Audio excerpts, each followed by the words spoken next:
எதிர்வரும் 18ஆம் தேதி 8ஆம் மாதம் 18ஆம் தேதி வடக்கு கிழக்கு பூராகவும் பூரான ஒரு ஹர்த்தால் நடைமுறைப்படுத்துவதற்கான அழைப்புதல் இலங்கை தமிழரசு கட்சியினால் விடுக்கப்பட்டது.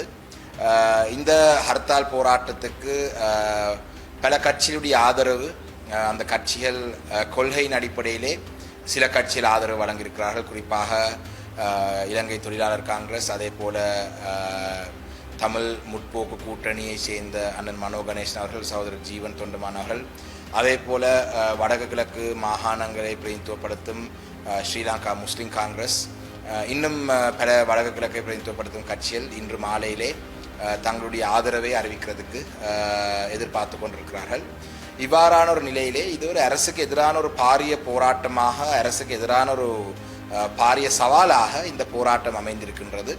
ஏனென்று சொன்னால், ஜனாதிபதி அவர்கள் தெரிவு செய்யப்பட்டு ஒரு வருட காலப்பகுதிக்குள்ளே, அதே நேரத்தில் பாராளுமன்ற தேர்தல் நடைபெற்று ஒரு 6-7 மாதத்துக்குள்ளே இவ்வாறான ஒரு பாரிய அழுத்தம் ஒன்றை அரசாங்கத்துக்கு தமிழ் மக்களிலே இருந்து, வடக்கு கிழக்கிலே தமிழ் பேசும் மக்கள் மத்தியிலே இருந்து வருவது அரசுக்கு ஒரு ஆபத்தான ஒரு நிலை ஒன்றை உருவாக்கியிருக்கிறதாக அரசு உணர்ந்திருக்கின்றது.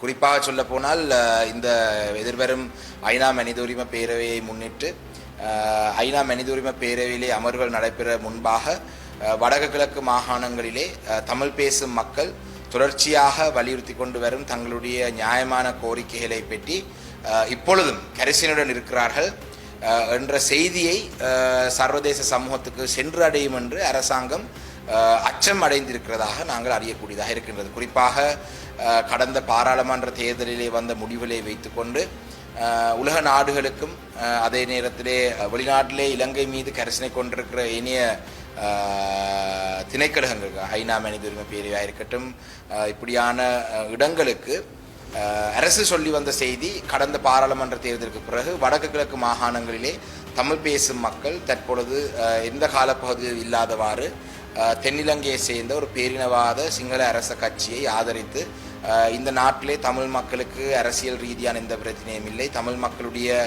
பிரச்சனைகளும் சிங்கள மக்களைப் போல வேலைவாய்ப்பு, வீதி அபிவிருத்தி, போக்குவரத்து மாத்திரம்தான், தமிழ் மக்களுக்கு என்று விசேடமான எந்த கோரிக்கையிலும் இல்லை என்று தாங்கள் சொல்லி வந்த செய்தியை இந்த ஹர்த்தாலின் ஊடாக மீண்டும் ஒரு முறை, உள்ளூராட்சி மன்ற தேர்தலிலே ஒரு மக்கள் ஒரு ஆணையை வழங்கி அதை முறியடித்திருந்தார்கள். இந்த ஹர்த்தால் போராட்டத்தினூடாக மீண்டும் ஒரு முறை இந்த செய்தி மீண்டும் சொல்லப்படும் என்ற அச்சத்தின் காரணத்தினால் அரசாங்கத்தினுடைய சில நடவடிக்கைகள் பற்றி சொல்வதற்காகத்தான் இந்த ஊடக சந்திப்பை நடத்தியிருக்கிறேன். குறிப்பாக ஹர்த்தாலுக்கான அழைப்புதல் விடுவதோ இல்லாட்டி மக்கள் கடையடைப்பு போராட்டம் செய்வதோ எந்த வகையிலையும் சட்டவிரோதமான செயல்பாடு அல்ல. அவசரகால சட்டம் அறிவிக்கப்பட்டிருக்கிற காலப்பகுதி என்று சொன்னால், அவசரகால சட்டங்கள் சிலது வித்தியாசமானது. ஆனால் தற்பொழுது நாட்டிலே அவசரகால சட்டம் அறிவிக்கப்படவில்லை. நாட்டிலே சாதாரணமான ஒரு சூழ்நிலை தான் இருக்கின்றது.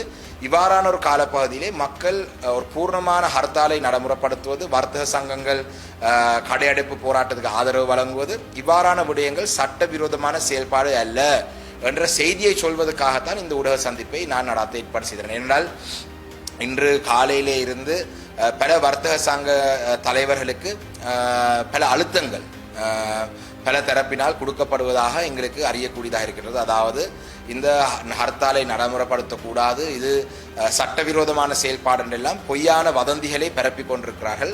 இதுக்கு பின்னணியிலே யார் இருக்கிறார் என்று பார்த்தால், தமிழ் மக்களுடைய அரசியல் அபிலாஷைகளை நிறைவேற்றப்படக்கூடாது என்று எப்பொழுதும் தமிழ் மக்களுக்கு எதிராக செயல்பட்டு கொண்டிருக்கும் அரசாங்கத்தினுடைய பிரிவுகள் தான் இந்த பின்னணியில் இருக்கிறார் என்றதை மிக திட்ட தெளிவாக தெரிகின்றது.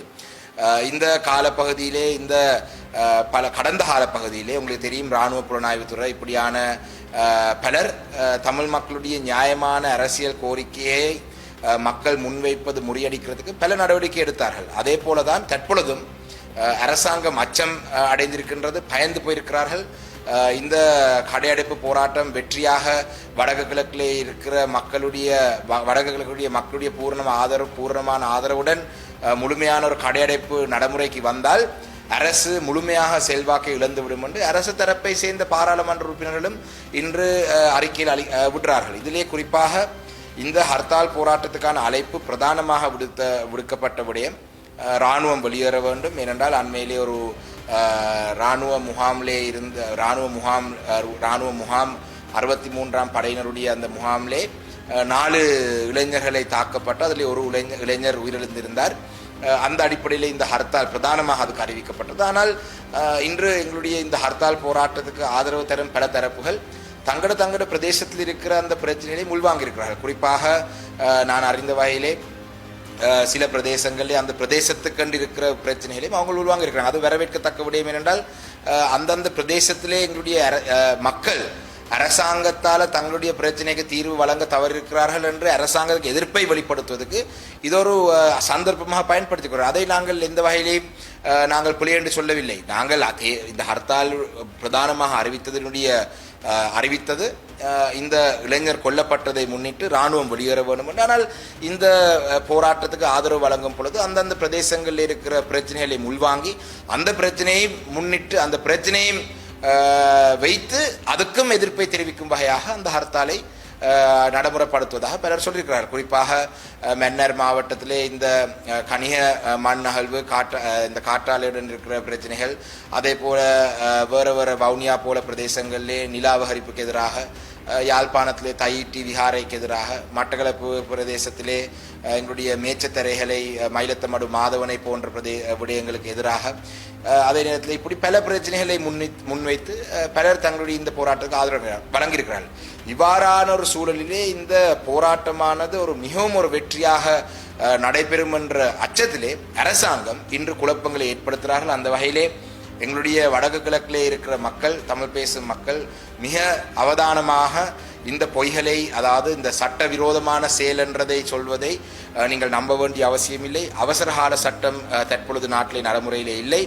அதே போலதான் நாங்களும் எங்களுடைய ஹர்த்தால் அழைப்பின் பொழுது அவசர தேவைகள், அவசரமான விடயங்களுக்கு நாங்கள் எந்த வகையிலையும் தடை இல்லை, அவசரமான அத்தியாவசிய சேவைகளுக்கு நாங்கள் தடை இல்லை என்பதை நாங்கள் அறிவித்திருக்கிறோம். அந்த வகையிலே இந்த போராட்டத்தை எதிர்வரும் 18ஆம் தேதி வடக்கு கிழக்கு பிரதேசத்திலே தமிழ் பேசும் மக்கள் பூர்ணமான ஒரு வெற்றியாக நாங்கள் இதை நடைமுறைப்படுத்த வேண்டும் என்ற அந்த செய்தியை சொல்வதற்காகத்தான் இந்த ஊடக சந்திப்பை நடத்தியது. அதே போலதான் இன்று உங்களுக்கு தெரியும், ஒரு சிலர் திடீரென ஒரு வருடத்துக்கு ஒரு முறை வந்து, இல்லாட்டி 2 வருடத்துக்கு ஒரு முறை வந்து ஒரு அறிக்கை விடுறார்கள் என்று சொன்னால் அவர்களுக்கு யாரோ இந்த ஹர்த்தாலுக்கு எதிராக அறிக்கை விட சொல்லி அவர்களுக்கு சொல்லப்பட்டிருக்கும்.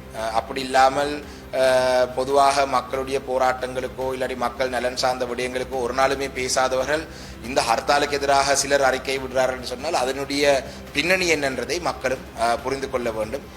அதே போலதான் சில பிரதேசங்களிலே வர்த்தக சங்கங்களுக்கு இடையிலே இருக்கிற சில விடயங்களை முன்னிட்டு இன்னும் பேச்சுவார்த்தை நடந்து கொண்டிருக்கு. இந்த 2 வர்த்தக சங்கங்களும் இணைந்து மிக விரைவாக அந்த பிரதேசங்களிலே இருக்கிற கடையடைப்பு போராட்டத்துக்கான ஆதரவை இன்று இல்லாட்டி நாளைய தினத்துடன் அறிவிப்பார் என்று நாங்கள் எதிர்பார்க்கிறோம். அந்த வகையிலே விசேடமாக மட்டக்களப்பு மாவட்டத்தில் இருக்கிற மக்கள், குறிப்பாக என்னுடைய மாவட்டம், நாங்கள் தொடர்ச்சியாக அரசாங்கத்துக்கு ஜனாதிபதி தேர்தல், பாராளுமன்ற தேர்தல், அதே போல் உள்ளாட்சி மன்ற தேர்தலில் நாங்கள் முழுமையான எதிர்ப்பை வெளிக்காட்டியிருக்கிறோம். அதே போலதான் இந்த ஹர்த்தால் போராட்டத்தினூடாகவும் மட்டக்களப்பு மாவட்டத்தில் இருக்கிற மக்கள் விசேடமாக என்னுடைய மாவட்டத்தின் என்றதின் அடிப்படையில் எனக்கு கூடிய கரிசனை மட்டக்களப்பில் இந்த ஹர்த்தாலுடைய வெற்றியாக முடிக்கிறதிலே இருக்கின்றது. அந்த வகையிலே மட்டக்களப்பு மாவட்டத்தில் இருக்கிற மக்கள் மிகவும் முக்கியமாக இந்த ஹர்த்தால் போராட்டத்துக்கான பூர்ணமான ஆதரவை வழங்குவார்கள் என்று நான் எதிர்பார்க்கின்றேன். நன்றி.